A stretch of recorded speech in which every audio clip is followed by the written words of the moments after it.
नमस्कार मित्रांनो, आज आपण पाहणार आहोत एक असा व्हिडिओ जो सोशल मीडियावर सध्या तुफान व्हायरल झाला आहे। हा व्हिडिओ आहे पुण्यातील कुख्यात गुंड ज्याला पुण्याचा बॉस म्हणूनही ओळखलं जातं, निलेश गायवळ। पण यावेळी तो चर्चेत आलाय त्याच्या गुंडगिरीसाठी नाही, तर एका गर्दीने भरलेल्या कुस्तीच्या फडात एका अनोळखी रांगड्या तरुणाने त्याच्या कानाखाली दिल्यामुळे। महाराष्ट्रातील धाराशिव जिल्ह्यातील भूम तालुक्यातील आंध्रुड गावात एक मोठा यात्रा उत्सव सुरू होता।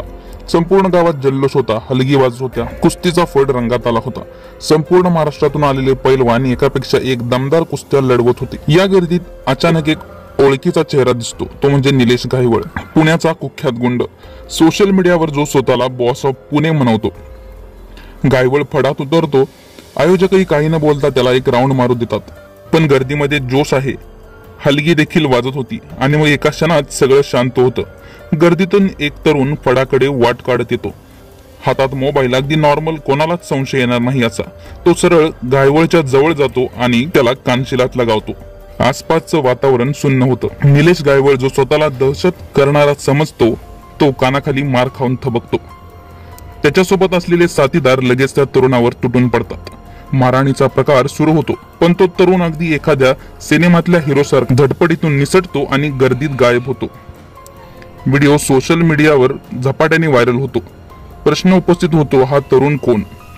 पोलीस आणि स्थानिक गुन्हे शाखा तपास सुरू करतात आणि काही तासांतच ओळख पटते।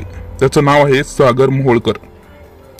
सागर मोहोळकर अहिल्यानगर जिल्ह्यातील नानज गावचा रहिवासी, पेशाने पैलवान। आंध्रुडच्या यात्रेला तोही उपस्थित होता।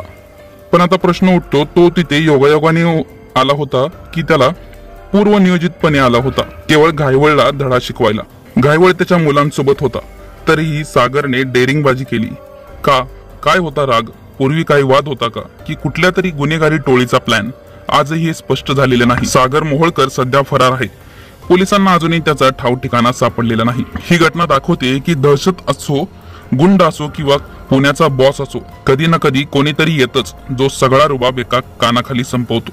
सागर मोहोळकरचं पुढे काय होतं, पोलीस त्याला कधी पकडतात, ही सगळी माहिती येत्या दिवसात समोर येईलच।